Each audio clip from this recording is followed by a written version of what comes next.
آج بھی D G I S P R کی جو پریسر تھی، ظاہر ہے کل رات سے چونکہ بتایا جا رہا تھا کہ یہ پریسر ہونی ہے اور اس میں کافی دھماکہ خیز قسم کے انکشافات ہونے ہیں اور بہت ٹیلنگ قسم کی باتیں ہونی ہیں، سٹیٹمنٹس آنی ہیں، تو اس وجہ سے یہ کل سے مچ اویٹڈ تھی۔ آج بھی ظاہر ہے کچھ مختلف نہیں تھا، جب یہ پریسر ہوئی ہے تو اتنی ہی ٹیلنگ تھی اور اتنی ہی یہ کافی معاملات میں ریویلنگ تھی جتنی کہ اس سے توقع کی جا رہی تھی۔ بہت ساری باتیں ہیں ناظرین، کیونکہ دہشت گرد اور ڈیجیٹل دہشت گرد دونوں کی جو ایک انٹینسٹی ہے یا میگنیٹیوڈ ہے، اس کو اب ایک جو ہے کر دیا گیا ہے according to D G I S P R's latest pressure, جو کہ اب سے کچھ دیر پہلے آپ تمام نے ملاحظہ کی۔ چاہے وہ دہشت گرد ہو، یعنی کہ جو مسلح دہشت گرد ہیں، باقاعدہ اٹیک کرنے والے، فزیکل اٹیک کرنے والے دہشت گرد ہیں، چاہے وہ ہوں یا پھر ڈیجیٹل دہشت گرد ہوں جو کہ بیانیہ بناتے ہیں، جن کے پاس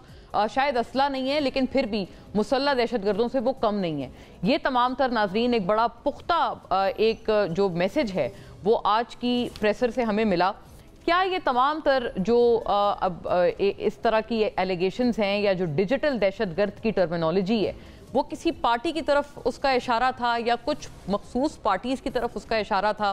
بنو واقعے سے بھی اس پوری بات کو جو ہے وہ جوڑ کر دیکھا گیا اور بہت اچھے پختہ انداز میں بنو واقعے سے اس پورے معاملے کو ڈیجیٹل دہشت گرد اور صرف دہشت گرد کے معاملے کو ہنج کر کے دیکھا گیا آج کی پریسر میں۔ تو لہٰذا اس کا اشارہ کس طرف تھا؟ صرف ایک جماعت جو ہے اس کی طرف تھا یا پھر کچھ ملٹیپل جماعتیں ہیں ان کی طرف تھا، یا اس وقت جو اپوزیشن الائنس ایک طرح سے بنتا ہوا نظر آ رہا ہے ان میں اس پورے الائنس میں جتنے لوگ موجود ہیں ان تمام کی طرف یہ بات کی گئی تھی؟ اور ناظرین اس کے اوپر پھر اس کے بعد جو اس کے ریپرکشنز ہیں ان کے اوپر بھی بات کرنا اتنا ہی ضروری ہوگا، کیونکہ ہر دفعہ ہم دیکھتے ہیں کہ اس طرح کی جب کوئی پریسر ہوتی ہے D G I S P R کی طرف سے تو وہ اس کی گونج صرف اس دن تک محدود نہیں رہتی بلکہ وہ کافی آگے تک اس کی جو آوازیں ہیں یا اس کی جو صدائیں ہیں وہ سنائی دیتی ہیں اور دنوں تک اس کے جو اثرات ہیں وہ دیرپا سے ہوتے ہوئے نظر آتے ہیں۔ آج بھی جیسے ہم نے دیکھا کہ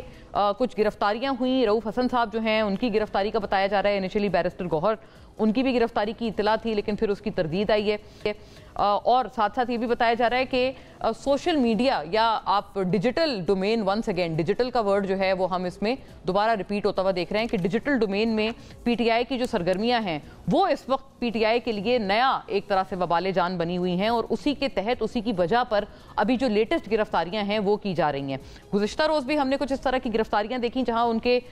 کچھ ٹیئر 1 ٹیئر 2 ٹیئر 3 تک کے جو لوگ تھے ان کی گرفتاریوں کی اطلاع ہمیں ملی پی ٹی آئی کے سوشل میڈیا ٹیم سے یا ونگ سے تعلق رکھتے ہوئے، اور آج تو باقاعدہ رؤف حسن صاحب جو ہیں وہ ان کا بتایا جا رہا ہے کہ he is as we speak under arrest. کچھ باتیں، کچھ چیدہ نکات دیکھتے چلیے گا D G I S P R کی ابھی کرنٹ لیٹسٹ پریسر سے، اس کے بعد اس پورے معاملے پر اور سیاسی بات کہاں جا رہے ہیں۔ حکومت کا بہرحال مستحکم ہونا بہت ضروری ہے۔ کیا مستحکم ہونے کے لیے حکومت کا اپنا بھی کوئی گیم پلان ہے یا پھر صرف دوسرے کوارٹر کی کمزوری پر انحصار کیا جا رہا ہے حکومت کی طرف سے کہ ہاں اپوزیشن بڑی کمزور ہے، وہ بہت برے ہیں، وہ بہت خراب لوگ ہیں، لہٰذا ہمارا جو استحکام ہے وہ انہی کی خرابی سے ہے؟ کیا یہ مائنڈ سیٹ ہے گورنمنٹ کا؟ D G I S P R کی پریسر کے جو نکات ہیں ناظرین جن کا میں نے عرض کیا وہ دیکھتے چلیے گا۔ مسلح افواج کے خلاف غلط معلومات پھیلائی جا رہی ہیں، انتہائی سنجیدہ ایشوز کو سیاست کی بھینٹ چڑھایا جا رہا ہے۔ D G I S P R ایک سیاسی مافیا اور ایک مضبوط لابی چاہتی ہے کہ